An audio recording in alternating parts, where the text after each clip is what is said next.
یہ غصے سے دانت پیسنے لگا کہ اگر نہ آنا تھا نہ آتے، بیٹے کو بھیج دیتے، یہ چند برس کے بچے کو۔ اور جب یہی بات اس قدری مناظر کو پتہ چلی تو اس نے کہا تعجب ہے، اب علماء ختم ہو گئے کہ بچوں کو میرے مقابلے میں لاؤ، ایسے بچوں سے گفتگو کرنا میری توہین ہے۔ جیسی امام نے اس قدری مناظر کی یہ بات سنی، فرمایا ٹھہر جاؤ، تمہیں زیادہ دیر انتظار نہیں کرنا پڑے گا۔ کہا کیسے؟ کہ ساری باتیں چھوڑو، یہ بتاؤ قرآن جانتے ہو؟ قرآن آتا ہے؟ کہا میں حافظ کل قرآن۔ پہلے پوچھا بتاؤ اپنا سب سے پہلا نظریہ جس کا اب تک تمہیں جواب نہیں ملا۔ کہا میرا پہلا نظریہ یہ ہے کہ بندہ اپنے تمام امور میں مستقل، یہ مشکل باتیں کبھی نہ کرتا۔ لیکن چند سال پہلے جب آیا تو آپ کی عمدہ سماعتوں پر مجھے اتنا اعتماد ہے کہ اب یہ بات میں اطمینان سے کہہ سکتا ہوں۔ کہا کہ انسان اپنے تمام امور میں ہر طرح سے مستقل ہے اور اللہ کو بندے کے کسی بھی کام میں مداخلت کا حق حاصل نہیں ہے۔ یہ میرا پہلا عقیدہ ہے۔ امام نے فرمایا قرآن آتا ہے؟ کہا میں حافظ کل قرآن ہوں۔ کہ اگر حافظ کل قرآن ہو تو سورہ فاتحہ پڑھو۔ اس نے سورہ فاتحہ شروع کی، بسم اللہ الرحمن الرحیم الحمدللہ رب العالمین الرحمن الرحیم مالک یوم الدین ایاک نعبد و ایاک نستعین۔ آگے پڑھنے لگا، امام نے فرمایا رکو ٹھہرو۔ کہ کیوں؟ سورہ مکمل کرنے دیجئے۔ امام نے فرمایا ضرورت نہیں ہے، بس اتنا بتاؤ جب تمہارے عقیدے کے مطابق اللہ کو بندے کی کسی عمل میں مداخلت کا حق حاصل نہیں ہے تو پھر ایاک نعبد و ایاک نستعین کہہ کر خود اسے مداخلت کے لیے کیوں بلا رہے ہو؟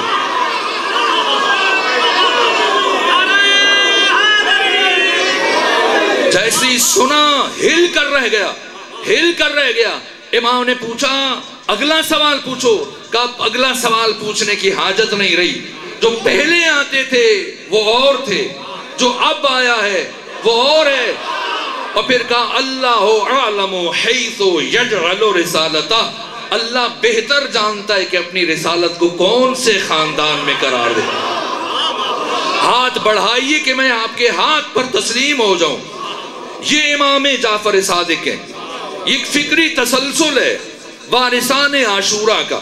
اور پھر امام صادق کی امامت کا آغاز ہوا، 65 سالہ حیات طیبہ ہے، 30 سال نائب امام کی حیثیت سے گزارے، 35 سال آپ کا عہد امامت ہے۔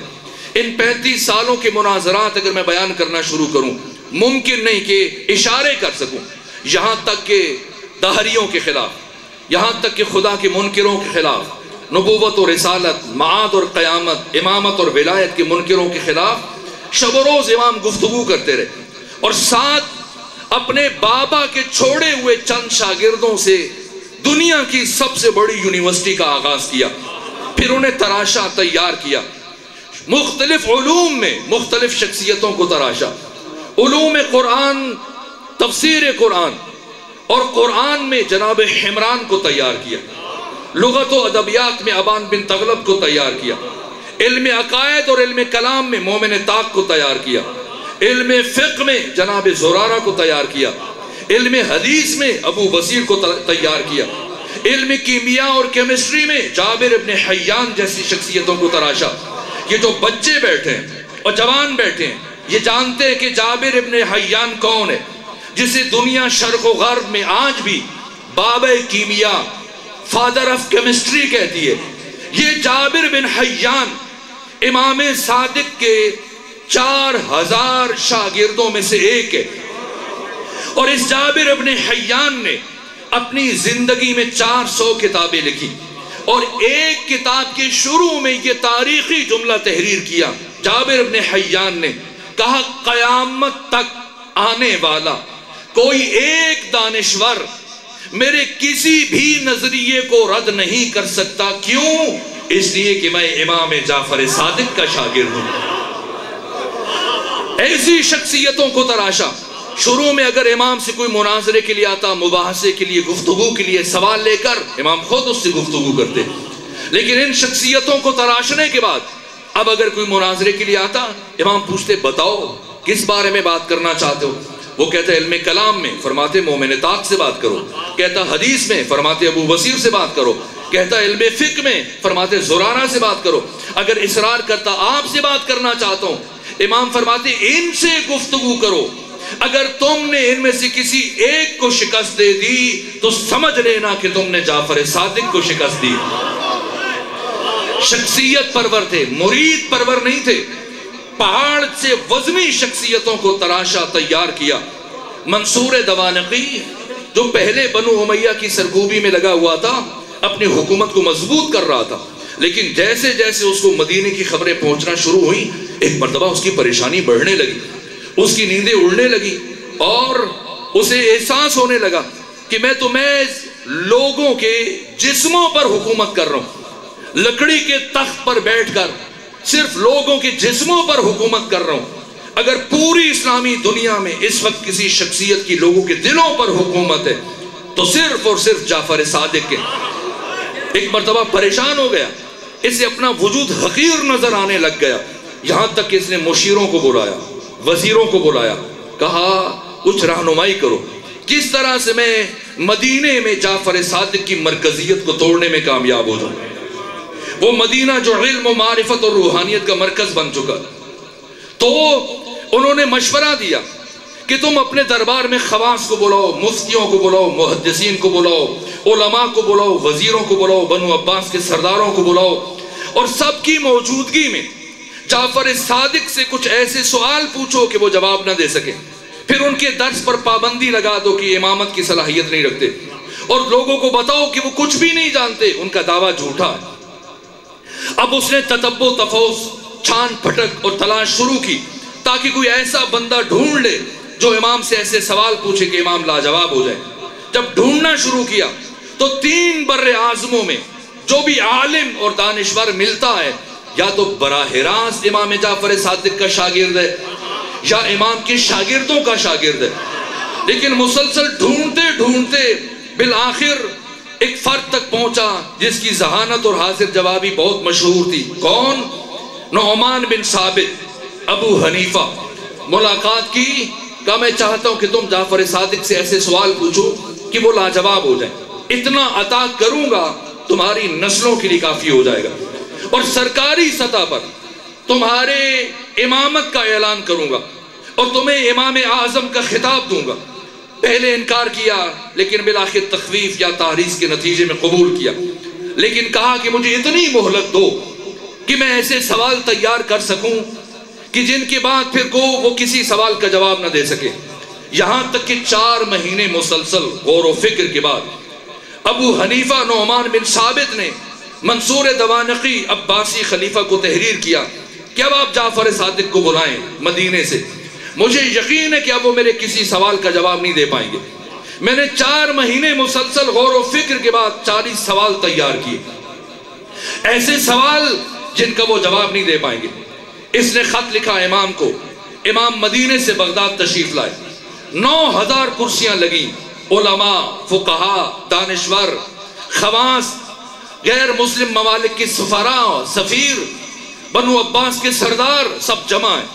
وسط میں منصور دوانقی کی کرسی ہے، داہنے طرف امام صادق کے لیے مسند بچھائی گئی، بائیں طرف امام ابو حنیفہ نعمان بن ثابت کے لیے مسند بچھائی گئی، اور منصور دوانقی نے لفظوں سے اپنی گفتگو کا آغاز کیا کہ اے امام جعفر صادق، یہ ہمارے ملک کی بڑی مایاناز شخصیت ہے، بہت بڑے محدث ہیں، بہت بڑے فقیہ ہیں، بہت بڑے عالم، ان کے کچھ سوال تھے، ہم نے چاہا ہم سب کی موجودگی میں یہ سوال آپ سے پوچھیں تاکہ ہمارے علم میں اضافہ ہو، ہم بھی کسب فیض کریں، آپ کے علم سے استفادہ کریں۔ تو یہ شخص جو 2 سال امام کا شاگرد رہ چکا تھا اور بارہا اعتراف کر چکا تھا کہ لولا السنتان لہلک النعمان، اگر 2 سال جعفر صادق کی صحبت میں نہ ملے ہوتے نعمان ہلاک ہو جاتا، اس کے باوجود جب منصور دوانقی نے تعارف کروایا، امام صادق نے نہیں فرمایا میرا شاگرد رہ چکا ہے، یہ ظرف کی بلندی کی انتہا ہے، اتنا فرمایا انہیں جانتے ہیں، ہم انہیں جانتے ہیں، ان سے کہیے جو پوچھنا چاہتے ہیں پوچھیں. اب 40 سوال، بس میں اشارے کروں آپ کی زحمتوں کو تمام کروں. سب سے پہلا سوال یہ پوچھا کہ اے امام جعفر صادق یہ بتائیں کہ مردار میں اور ذبیحہ میں کیا فرق ہے؟ کیوں ایک کا گوشت حلال ہے دوسرے کا گوشت حرام ہے؟ مردار کا گوشت حرام ہے، ذبیحہ کا گوشت حلال ہے. ایک ہی جانور ہے، ذبح کیا جائے تو حلال، ذبح نہ کیا جائے حرام. امام نے فرمایا خون کا فرق ہے. خون کا، ایک کا خون اس کے جسم سے نکل جاتا ہے اس لیے وہ حلال ہے، دوسرے کا خون اس کے جسم میں رہ جاتا ہے اس لیے وہ حرام ہے. کہا اچھا تو اللہ نے خون کو کیوں حرام قرار دیا؟ اگر اللہ خون کو حلال قرار دے دیتا تو کم سے کم وہ غریب مفلوق الحال توحید دست اور توحید دامن افراد جنہیں سال کے بقیہ دنوں میں گوشت میسر نہیں آتا اسی مردار کا گوشت کھلا سکتے اپنے بچوں کو، یہ گوشت ضائع نہ جاتا. تو اللہ نے خون کو کیوں حرام قرار دیا؟ امام نے فرمایا اس لیے کہ اللہ اپنے بندوں سے بہت محبت کرتا ہے اور اس محبت کا تقاضا تھا کہ وہ خون کو انسانوں پر حرام قرار دے، اس لیے کہ خون اپنے اندر نقصان رکھتا ہے. کہ کون سا نقصان؟ فرمایا 3 نقصان رکھتا ہے. اگر کوئی خون کھانا یا پینا شروع کر دے پہلے مرحلے میں وہ قسی القلب ہو جائے گا، سنگ دل بن جائے گا، پتھر دل بن جائے گا. دوسرے مرحلے میں کوہڑ اور جزام اور برص کی بیماری کا شکار ہو جائے گا. اور تیسرے مرحلے میں اگر کوئی خون پیے گا یا کھائے گا تو اس کے نتیجے میں اس کے جسم سے ایسی بدبو اٹھے گی، تعفن اٹھے گا کہ دوسروں کے لیے اس کا وجود ناقابل برداشت ہو جائے گا. کہا اچھا اگر مردار اس کا گوشت اتنا نقصان رکھتا ہے تو ہمیں کیسے پتہ چلے کہ جو گوشت ہم بازار سے خرید کر لائے ہیں یہ گوشت مردار کا ہے یا ذبیحہ کا ہے؟ ممکن ہے قصاب نے خیانت کر دی. اب یہ تو کروڑ لال عیسن ہے یا اس کی نواحی آبادی ہے، اب تو اپنے سامنے ذبح کرواتے ہوں گے جانور کو. لیکن آپ کے شہر لاہور میں کتنے سال آپ کے لاہوری دوست وہ گوشت کے نام پہ کیا کیا کھاتے رہے، خبریں تو پڑھتے ہوں گے.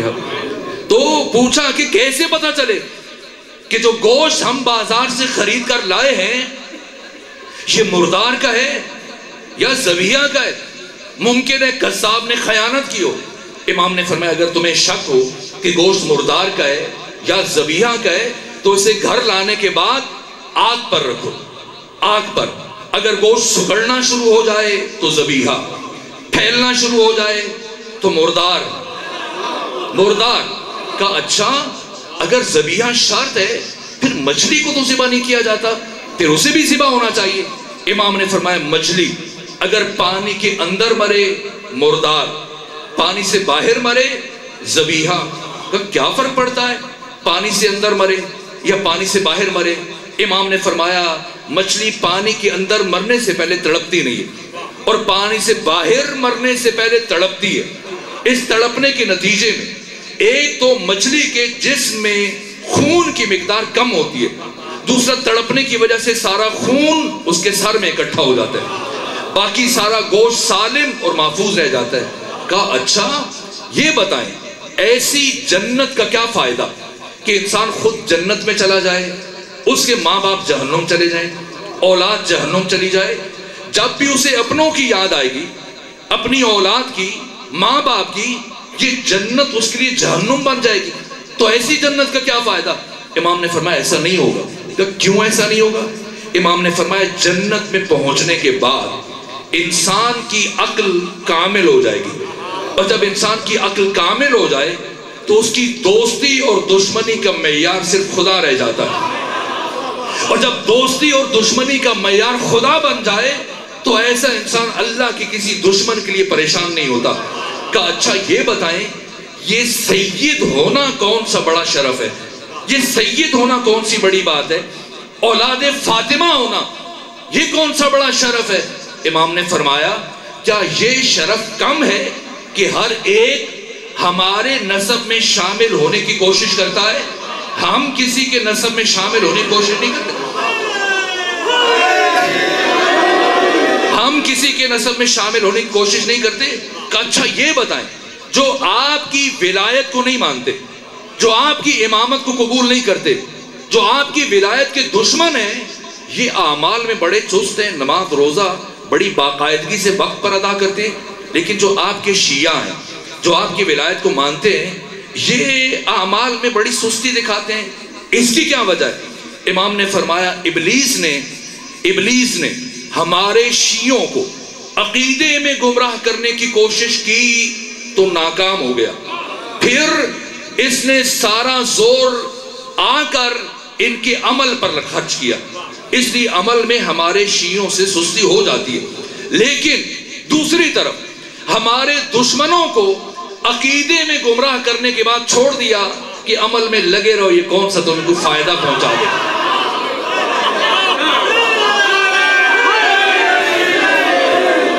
اور بس وقت ختم ہو رہا ہے، میں آخری سوال عرض کروں۔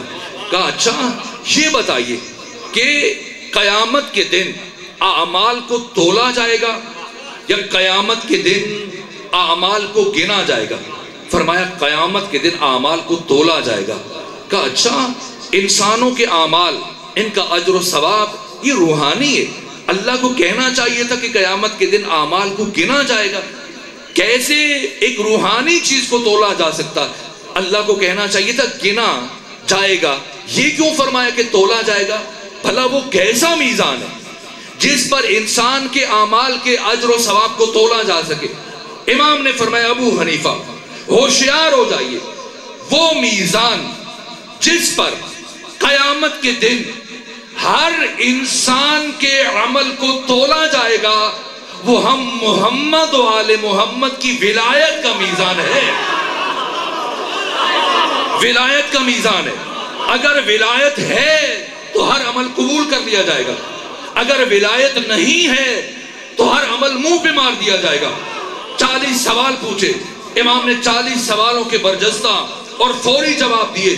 ایک مرتبہ اگرچہ دشمن کے بہکاوے میں آیا تھا، اگرچہ لالچ میں آ گیا تھا ابو حنیفہ نعمان بن ثابت، لیکن جیسی 40 سوالوں کے جنہیں اس نے 4 مہینوں میں تیار کیا، فوری اور برجستہ جواب سنے، ایک مرتبہ غیر ارادی طور پر، لاشعوری طور پر اٹھ کے کھڑا ہوا، دربار منصور دوانقی میں ہزاروں افراد کے سامنے، خواص کے سامنے کھڑا ہوا، اور کھڑے ہونے کے بعد یہ جملہ کہ اے امام جعفر صادق، آج نعمان بن ثابت ابو حنیفہ منصور دوانقی کے دربار میں کھڑے ہو کر یہ اعلان کر کے جا رہا ہے کہ چشم فلک نے، آسمان کی آنکھ نے اس ساری کائنات میں جعفر صادق سے بڑا عالم نہیں دیکھا۔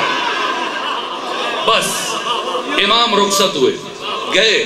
منصور دوانقی چاہ رہا تھا کہ امام کا پیغام مدینے میں روک دے اور بات وہیں ختم ہو جائے، لیکن امام کی فکر عوام سے نکل کر خواص تک پہنچی، یہ بڑی کامیابی تھی۔ اس کے بعد جب اس کی یہ سازش بھی ناکام ہوئی تو اس نے ایک انوکھا حکم جاری کروایا، ایک نیا آرڈیننس، ایک نیا آرڈر جاری کیا کہ آج کے بعد جو بھی امام جعفر صادق کے پاس مسئلہ پوچھنے جائے گا یا ان کے درس میں شرکت کرے گا تو اسے 1 درہم سرکاری خزانے میں ٹیکس جمع کروانا پڑے گا۔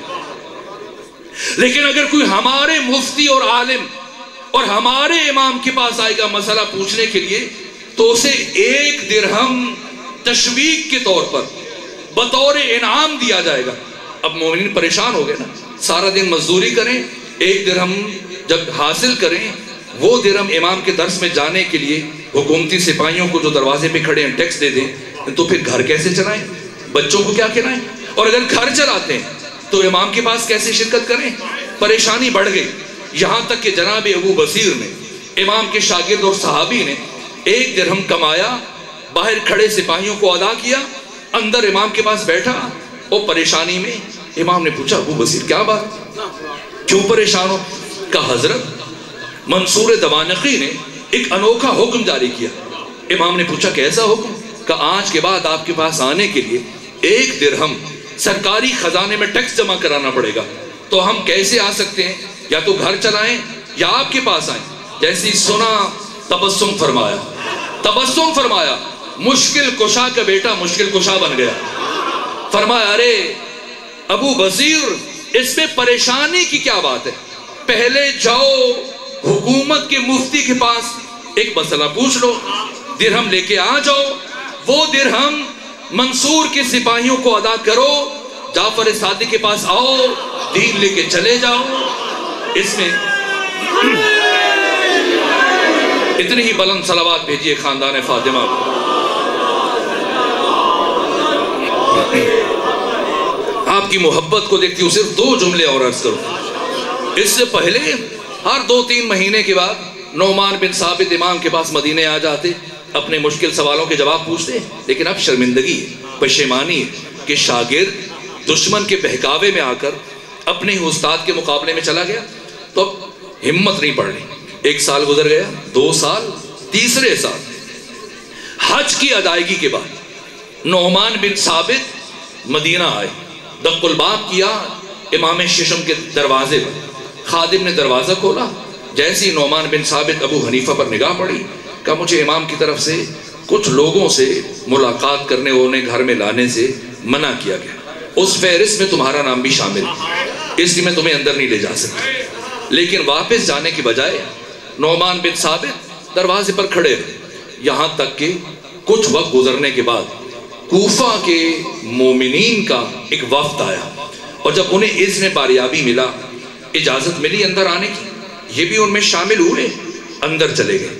جب اندر گئے اور امام تشریف لائے تو نعمان بن ثابت نے ایک سوال پوچھا، نے کہا کہ امام یہ کوفہ کے ذمہ دار افراد اکٹھے ہوئے، وہاں کے مومنین آپ سے محبت کرنے والے، آپ کی ولایت کو ماننے والے، میں نے سنا ہے کہ کوفہ میں لوگ آپ کے پیروکار رسول اللہ کے اصحاب پر لعن کرتے ہیں، ان پر لعنتیں بھیجتے ہیں، انہیں برا بھلا کہتے ہیں، تو آپ ایک منع کریں اور اس وقت کو ایک خط دے کے بھیج دیں تاکہ وہ کوفہ کے مومنین کو آپ کا خط پہنچائیں، تاکہ وہ اصحاب رسول پر لعن طعن نہ کریں، انہیں برا نہ کہیں، ان پر لعنتیں نہ بھیجیں۔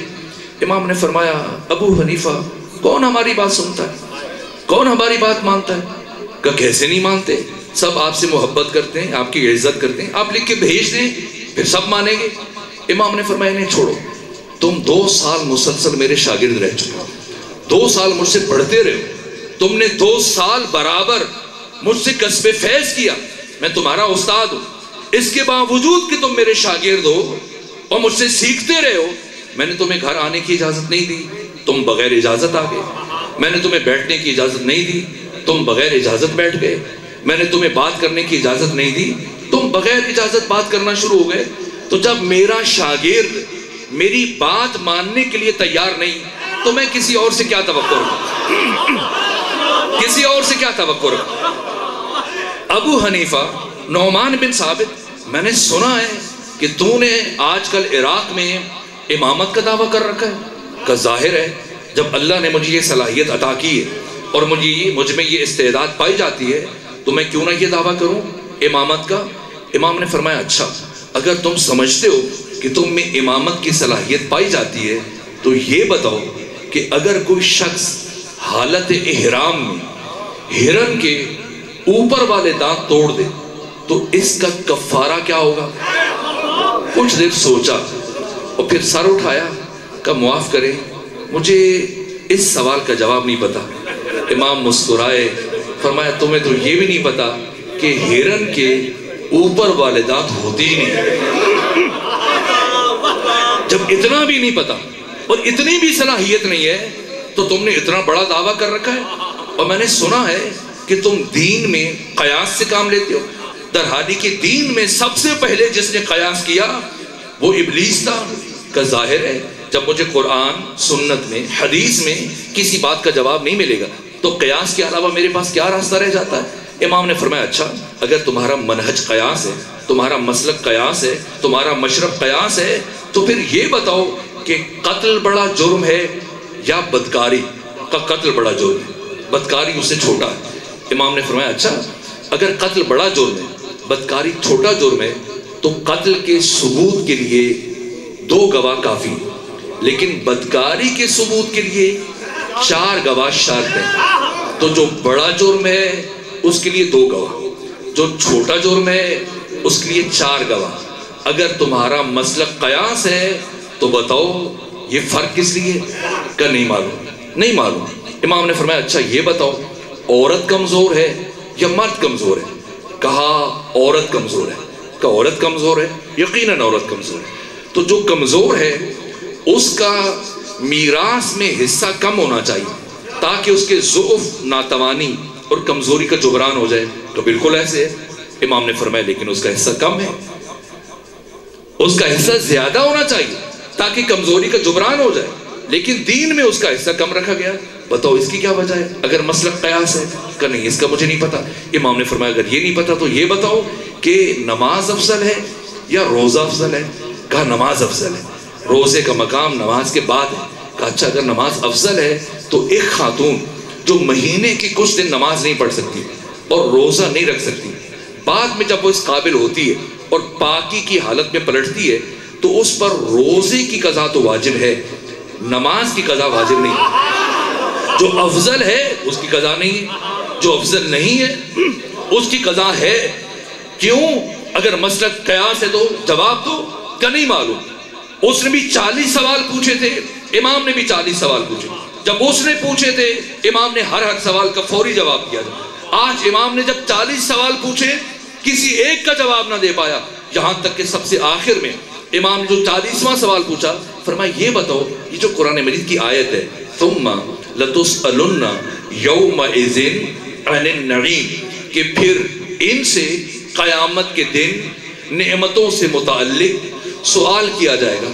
بتاؤ یہ کون سی نعمتیں ہیں جن سے متعلق اللہ قرآن میں فرما رہا ہے کہ قیامت کے دن ان سے متعلق سوال کیا جائے گا؟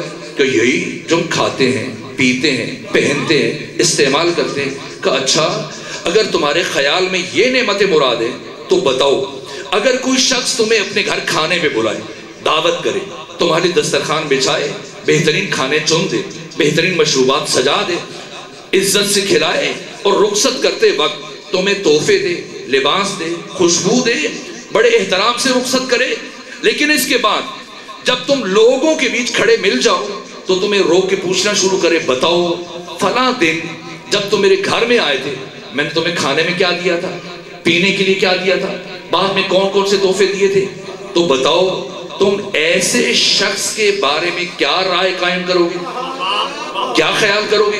کہ میں یہی کہوں گا بہت کمینہ آدمی ہے، بہت کم ظرف شخص ہے جو کھلانے کے بعد، پلانے کے بعد، دینے کے بعد جتلا رہا ہے۔ کہ اب بتاؤ خدا کے بارے میں کیا خیال ہے؟ کیا تو اللہ سے متعلق یہ عقیدہ رکھتا ہے کہ وہ دنیا میں تمہیں کھلائے گا، پلائے گا اور قیامت کے دن پھر تمہیں روک کر سب کے بیچ میں ان چیزوں سے متعلق پوچھے گا؟ کہ پھر آپ بتائیں وہ کون سی نعمت ہے؟ فرمایا ابو حنیفہ ہوشیار ہو جائیے، وہ نعمت جس سے متعلق قیامت کے دن ہر انسان سے سوال کیا جائے گا وہ ہم محمد و آل محمد کی ولایت کی نعمت ہے۔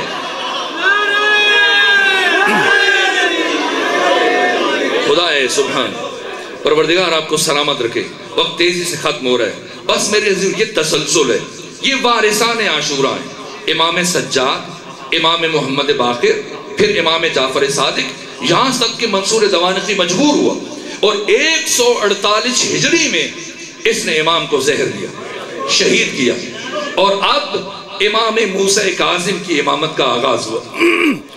امام موسیٰ کاظم 128 ہجری 7 صفر ابوا مدینہ کے قریب دنیا میں تشریف لائے، 20 سال عمر مبارک تھی، امامت کا آغاز ہوا، اور منصور دوانقی اور باقی محدثین، علماء، دانشور، عوام اور خواص یہ سوچ رہے تھے کہ دنیا کی وہ عظیم الشان یونیورسٹی جس کی بنیاد امام صادق نے رکھی تھی امام کی شہادت کے ساتھ ختم ہو جائے گی، لیکن باقی محدثین کے علاوہ امام اہل سنت، امام کعبہ، وہ عالم جس نے تشیع کے خلاف ایسی کتاب لکھی جس کا نام ہے سوائق محرقہ، جلا کر راکھ کر دینے والی بجلیاں، کس نے لکھی؟ ابن حجر ہیثمی المکی نے۔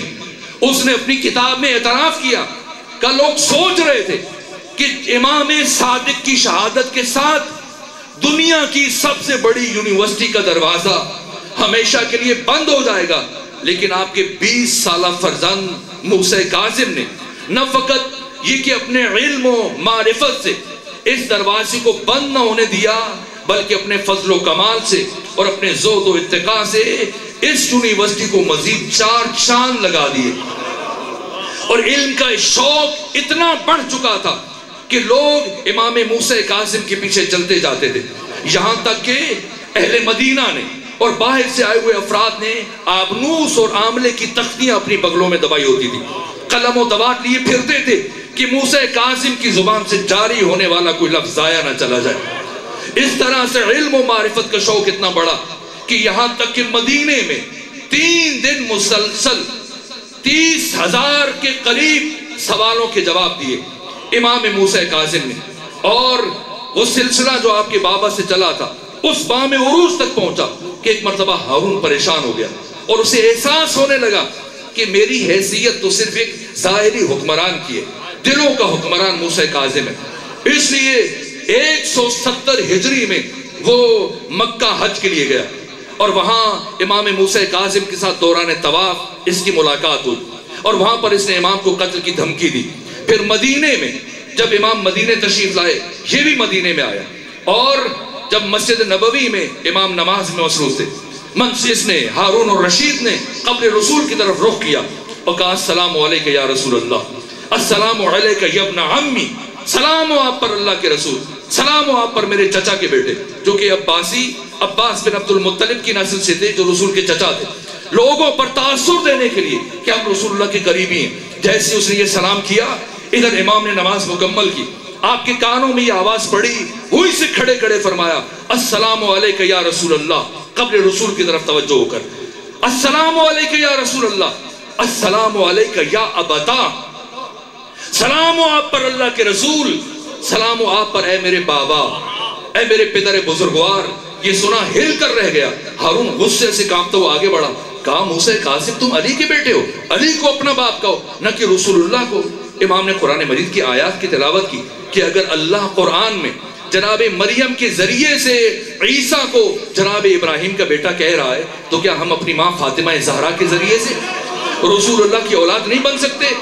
کہا یہ آیت خاص ہے عیسیٰ اور مریم کے ساتھ، آپ کے لیے نہیں ہے۔ امام نے فرمایا اچھا اگر تو قرآن کو نہیں مانتا تو بتا، اگر ابھی رسول اسلام اپنی قبر مبارک سے باہر تشریف لائیں اور تم سے تمہاری بیٹی کا رشتہ مانگے، دو گے یا نہیں دو گے؟ کہ دوں گا، اور عرب و عجم پر قیامت تک فخر کروں گا۔ فرمایا تم میں اور مجھ میں یہی فرق ہے، تم سے رسول رشتہ مانگ بھی سکتے ہیں، تو دے بھی سکتا ہے، ہم سے نہ مانگ سکتے ہیں نہ ہم دے سکتے ہیں، اس لیے کہ ہم نسل رسول ہیں، ہم اولاد رسول ہیں۔ یہ سنا ایک مرتبہ سپاہیوں کو حکم دیا کہ موسیٰ کاظم کو گرفتار کر کے بصرہ پہنچایا جائے۔ واحد امام ہے امام موسیٰ کاظم جنہیں حالت نماز میں جب امام قیام کے بعد رکوع میں جھکے نماز کی کیفیت میں گرفتار کیا گیا۔ اور بس میرے عزیزو، اس سے زیادہ زحمت سماعت نہ دوں، یہاں تک کہ 2 سال بصرہ میں اس کے چچا زاد بھائی عیسیٰ بن جعفر کی قید میں رہے، اور 2 سال کے بعد عیسیٰ بن جعفر نے ہارون کو خط لکھا، کہا کہ میں اس شخصیت کو مزید 1 دن بھی اپنی قید میں نہیں رکھ سکتا، اس لیے کہ میں نے 2 سالوں میں سوائے عید کے دنوں کے کوئی ایسا دن نہیں دیکھا جس دن اس ہستی نے روزہ نہ رکھا ہو۔ سارا دن روزے میں اللہ کی عبادت، ساری رات جاگ کر خدا کے ساتھ مناجات میں مشغول رہتی ہے۔ اب میں ڈرتا ہوں مبادا مجھ پر عذاب نازل ہو جائے، اس لیے اگر تم نے انہیں اپنے پاس نہ بلایا تو میں خود انہیں مدینے چھوڑ کے آؤں گا۔ یہاں تک کہ ہارون مجبور ہوا اور امام کو بصرہ سے بغداد منتقل کیا، اور وہاں بھی مسلسل زندان باندھ تبدیل ہو رہے ہیں، ایک کے بعد دوسرا، اس کیونکہ امام کا اخلاق اتنا بلند ہوتا تھا کہ آپ کے بلند کردار کی روشنی زندان کی تاریک دیواروں سے چھن چھن کر پورے عالم اسلام میں پھیل رہی تھی۔ یہاں تک کہ اس نے ارادہ کیا، میں نے بس تمام باتوں کو چھوڑ دیا، ارادہ کیا کہ امام کو قتل کریں، لیکن سوچا اگر ایسے قتل کر دیا تو امام کی محبوبیت اور بڑھ جائے گی، چنانچہ اس نے ایک شیطانی منصوبہ بنایا کہ قتل سے پہلے امام کو رسوا کر دوں، نعوذ باللہ بدنام کر دوں، تاکہ لوگوں کے دلوں سے امام موسیٰ کاظم کی محبت ختم ہو جائے۔ چنانچہ اس شیطانی منصوبے کو عملی جامہ پہنانے کے لیے اس نے پورے عرب کی ایک حسین اور خوبصورت عورت کا انتخاب کیا، اسے بلایا اور سمجھایا کہ تم نے اس قیدی کے پاس جانا ہے جو کئی سالوں سے اپنے گھر نہیں گیا، تم نے اسے بہکانا ہے، کوشش کرنا ہے اپنی طرف متوجہ کرو، اگر یہ متوجہ ہو جائے تو تم نے چلانا ہے، پھر ہم زندان میں پہنچ جائیں گے، اور اگر متوجہ نہ ہو تب بھی تم نے خود سے اپنے کپڑے پھاڑ لینے اور چیخنا ہے تاکہ ہم پہنچیں اور پھر اسے پوری مسلمانوں میں، عالم اسلام میں رسوا کریں۔ ادھر اس عورت کو بھیجا، ادھر اپنے مشیروں کے ساتھ، سپہ سالاروں کے ساتھ، جرنیلوں کے ساتھ، گورنروں کے ساتھ، وزیروں کے ساتھ دربار میں ٹہلنا شروع کیا، انتظار کر رہے ہیں کب قید خانے سے آواز آئے گی۔ وقت گزرنا شروع ہوا اور جیسے جیسے وقت بڑھ رہا ہے اس کے اضطراب میں اضافہ ہو رہا ہے کہ کیوں ابھی تک کوئی آواز نہیں آئی، یہاں تک کہ کئی گھنٹے گزر گئے اور ہنگام سحر اس کا اضطراب اور زیادہ بڑھا۔ اس نے اپنے سپاہیوں سے، اپنے جرنیلوں سے کہا کیا کروں، کوئی آواز نہیں آ رہی، ان کا خود چل کے دیکھیں کیا صورتحال ہے، مبادہ ان میں ساز باز نہ ہو گیا ہو۔ یہاں تک کہ آذان فجر سے قریب تک یہ اپنے وزیر فضل ابن سہل، فضل ابن ربی اور دیگر افراد کے ساتھ چلتا ہوا جب ہارون الرشید زندان میں پہنچا تو کیا منظر دیکھا، ادھر امام موسیٰ کاظم کا سر سجدے میں اور سبوح قدوس رب الملائکۃ والروح کی آوازیں بلند ہو رہی ہیں، اور ادھر جس خاتون کو گمراہ کرنے کے لیے بھیجا تھا اس کا سر بھی سجدے میں، اس کی زبان سے بھی یہی ذکر جاری ہے۔ ایک مرتبہ آگے بڑھا، بالوں سے اس خاتون کو پکڑا اور ایک مرتبہ زمین پر گرا کر پوچھا میں نے تمہیں کس مقصد کے لیے بھیجا تھا اور تو نے کیا شروع کر دیا؟ کہا ہارون مجھے معاف کرو، میرا کوئی جرم نہیں، میرا کوئی قصور نہیں، جیسا تم نے کہا میں نے بالکل ویسے کیا۔ میں زندان میں آئی، برابر کئی گھنٹے تک بیٹھ کر اس قیدی کو آوازیں دیتی رہی، اپنی طرف متوجہ کرنے کی کوشش کرتی رہی، لیکن یہ قیدی اس درجہ ذکر خدا میں ماہر تھا، اتنا مستغرق تھا مناجات خدا میں کہ یہ قیدی ذرہ برابر میری طرف متوجہ نہیں ہوا۔ یہاں تک کہ وقت گزرتا چلا گیا اور سائے ڈھل رہے تھے، اس ترتیب سے کہ رات ڈھل رہی تھی، یہاں تک کہ وقت گزر رہا تھا اور قریب سحر میں نے محسوس کیا کہ اس قیدی کے ساتھ ساری کائنات اور اس زندان کا ذرہ ذرہ ہم آواز ہو کر یہی ذکر کر رہا، یہاں تک کہ میں نے محسوس کیا کہ زمین سے لے کے آسمان تک نور کا ایک سلسلہ متصل ہے اور ملائکہ الہیہ کا نزول ہو رہا ہے اور سب اس قیدی کے ساتھ ہم آواز ہو کر یہی جملہ کہہ رہے ہیں سبوح قدوس رب الملائکۃ والروح کا بے ساختہ غیر ارادی طور پر، لاشعوری طور پر میرا سر بھی سجدے میں چلا گیا اور میری زبان سے بھی یہی ذکر جاری ہو گیا۔ یہ موسیٰ کاظم کی کردار کی بلندی ہے، وہ انبیاء کی عظمت ہے۔ یہ جناب موسیٰ کاظم فرزند رسول، فرزند فاطمہ زہرا کی عصمت و طہارت ہے۔ انبیاء میں سے 25 نبی ہیں جن کا ذکر اللہ نے قرآن میں نام لے کر کیا، اور سب سے زیادہ جس نبی کے کردار کو اللہ نے سراہا اور پسند کیا اور جوانوں کے لیے آئیڈیل قرار دیا وہ جناب یوسف ہے کہ مشکل ترین حالات میں جب زلیخا ساتوں دروازے بند کر چکی تھی، جناب یوسف نے خود کو زلیخا کے شر سے بچایا۔ یہ ان کے کردار کی بلندی ہے، ان کی عظمت کردار ہے، لیکن یوسف کے کردار کی حد یہاں پر پہنچ کر ختم ہو جاتی ہے کہ انہوں نے خود کو زلیخا کے شر سے بچا لیا لیکن اسے ہدایت نہ دے سکے، اور یہ فخر یوسف موسیٰ کاظم ہے کہ جو گمراہ کرنے کے لیے آئی تھی اس کا اثر تو کیا، خود اس کا سر بھی سجدے میں رکھوا دیا اور اس کی زبان سے بھی یہی ذکر جاری ہے۔ بس میرے عزیزو، یہاں تک کہ اب اس ہارون کے لیے مزید تحمل کرنا مشکل ہوا اور کہا سندی بن شاہد سے جتنا جلد ممکن ہو سکے اس امام کی شمع حیات کو گل کر دیا جائے، اس چراغ ہدایت کو ہمیشہ کے لیے بجھا دیا جائے۔ آج 28 سفر ہے، 28 رجب ہے، تیسرا دن ہے امام کی شہادت کا، اور 25 رجب امام کا روز شہادت ہے۔ 25 رجب سے 3 دن پہلے 22 رجب کو امام کو زہر دیا گیا اور 3 دن امام تڑپتے رہے۔ جب کسی کو زہر دیا جاتا ہے تو نتیجے میں 2 چیزیں ظاہر ہوتی ہیں، ایک جب جگر جلتا ہے اور جگر خون میں تبدیل ہوتا ہے تو انسان کی پیاس کی شدت بڑھ جاتی ہے، دوسرا زہر کی وجہ سے انسان تڑپتا ہے تو وہ چاہتا ہے کہ کھلی جگہ مل جائے جہاں آسانی سے تڑپ سکے. اب جب پیاس کی طلب بڑھتی تھی، پانی کی طلب بڑھتی تھی، جواباً آپ کو تازیانے مارے جاتے تھے. جس طرح سے دادا حسین ابن علی 3 دن کے پیاسے دنیا سے رخصت ہوئے، اسی طرح سے موسیٰ کاظم 3 دن کے پیاسے دنیا سے رخصت ہو رہے ہیں. اور جب زہر کی وجہ سے تڑپتے تھے تو زندان کی چوڑائی کیا تھی؟ 1 انگشت کے برابر، چاروں طرف سے. کیفیت کیسی تھی؟ زندان کیسا تھا؟ ایسی سلاخیں بنی ہوئی تھی چاروں طرف.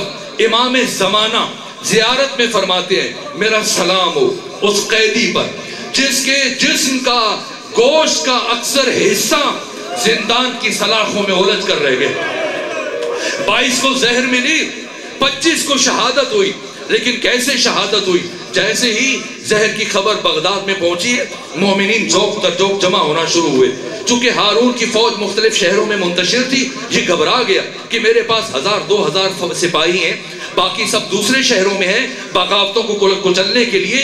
اگر یہ مومنین حملہ آور ہو گئے، میری حکومت کو خطر لاحق ہو جائے گا، یہ میرے محل پر قابض ہو جائیں گے، مجھے قتل کر دیں گے. یہ گھبرایا، اس لیے اس نے امام احمد ابن حنبل کو بلایا. امام اہل سنت امام احمد ابن حنبل جن کی عمر 19 سال تھی، انہیں سونے اور اشرفیوں کی ایک تھیلی دی کہ یہ لے لیں اور جا کر موسیٰ کاظم کے جسد کا معائنہ کریں اور لوگوں کو بتائیں میں نے ان کے جسم پر کوئی زخم کا نشان نہیں دیکھا، نہ انہیں زہر دیا گیا. اس لیے یہ اشرفیاں آپ کی، یہ سونے کی تھیلی آپ کی، بس ایک مرتبہ مشاہدہ کریں، جا کے باہر کھڑے ہوئے ہزاروں لوگوں کو خبردار کر دیں. ایک مرتبہ امام احمد ابن حنبل آئے، جیسے ہی کپڑا ہٹایا ایک مرتبہ سر سے امامہ اتارا اور اپنے چہرے پر دونوں ہاتھوں سے ماتم کرنا شروع کیا اور سونے کی اور اشرفیوں کی تھیلی کو زمین پر پٹکا اور کہا ہارون اگر ساری دنیا کی حکومت دے دے تب بھی یہ جھوٹ نہیں بول سکتا، اس لیے کہ اس قیدی کے جسم کا کوئی بھی حصہ سلامت نہیں ہے، کوئی بھی حصہ سلامت نہیں ہے. سنیں گے آپ کے امام کو کیسے شہید کیا گیا. میں نے روایتوں میں پڑھا ہے جب امام ہشتم امام علی ابن موسیٰ رضا اعجاز امامت کے تحت زندان میں آئے تھے، بغداد میں آئے تھے، اپنے بابا کے زندان میں دیکھا چاروں طرف دیواریں خون سے رنگین ہیں. داروغہ زندان سے پوچھا ہے یہ خون سے رنگین کیوں ہے؟ کہ ہر روز نماز فجر کے بعد ہمیں ہارون کی طرف سے حکم دیا جاتا تھا موسیٰ کاظم کو تازیانے مارو. اتنے تازیانے مارے جاتے تھے کہ دیواریں سرخ ہو جاتی تھی. اور جملہ اگر برداشت کر سکیں، آخری جملہ عرض کر رہا ہوں، صرف زہر سے شہادت نہیں ہوئی. جب مومنین اکٹھے ہوئے ہارون پریشان ہوا، اس نے سندی بن شائق سے کہا جاؤ امام سے لکھوا کے لے آؤ، مجھے زہر نہیں دیا گیا، مجھ پر تشدد نہیں کیا گیا، میں اپنی طبعی موت سے دنیا سے جا رہا ہوں. یہ شقی آیا، سندی بن شائق زندان میں کاغذ اور قلم امام کی طرف بڑھایا کہ لکھیں. امام نے پوچھا بتاؤ کیا لکھوں؟ کہ لکھیں میں اپنی موت سے دنیا سے جا رہا ہوں، مجھے زہر نہیں دیا گیا، مجھ پر تشدد نہیں کیا گیا. امام نے کہا میں حجت خدا ہوں، میں کبھی خلاف حقیقت کوئی بات تحریر نہیں کر سکتا. کہا موسیٰ کاظم لکھو ورنہ وہ ظلم کروں گا کہ 16 سالوں کی تمام مصیبتوں کو بھول جاؤ گے. امام نے فرمایا سندی تم ظلم کرو میں صبر کروں گا. یہاں تک اس شقی نے ایک مرتبہ قالین منگوائی، مجھے معاف کیجئے گا یہ روایت کے الفاظ ہیں، قالین منگوائی، امام کو قالین میں لپیٹا اور اپنے سپاہیوں سے کہا لاتوں کی بارش کر دو. پوری طرح اتنا تشدد کیا گیا، اتنا ظلم کیا گیا، یہاں تک کہ جب کوئی حرکت نہ ہوئی دوبارہ امام کو قالین سے باہر نکالا گیا. یہ سوچ رہا تھا شاید امام کی رحلت ہو چکی ہے، امام شہید ہو چکے ہیں، ابھی رمق حیات باقی تھی. کہا موسیٰ کاظم لکھیں، فرمایا نہیں لکھوں گا. کہا لکھیں ورنہ اب وہ ظلم کروں گا کہ ساری تکلیفیں بھول جائیں گے. امام نے فرمایا جو کر سکتے ہو کر لو، میں ہرگز ایسی بات تحریر نہیں کروں گا. اگر سن سکے تو اس شقی نے کچھ کیلیں منگوائی، ایک ہتھوڑی منگوائی، ایک کیل امام کے سر اقدس پر رکھی. کہ موسیٰ کاظم لکھیں، فرمایا قیامت تک نہیں لکھوں گا. اس نے اس کیل کو گاڑنا شروع کیا. بغداد کی زمین میں زلزلے آئے، سیاہ اندھیری چلی، ایک کے بعد دوسری کیل، دوسری کے بعد تیسری کیل، یہاں تک کہ چاروں کیلیں امام کے سر اقدس میں پیوست کر دی گئیں. الا لعنت اللہ علی القوم الظالمین وسيعلم الذين ظلموا أي منقلب ينقلبون.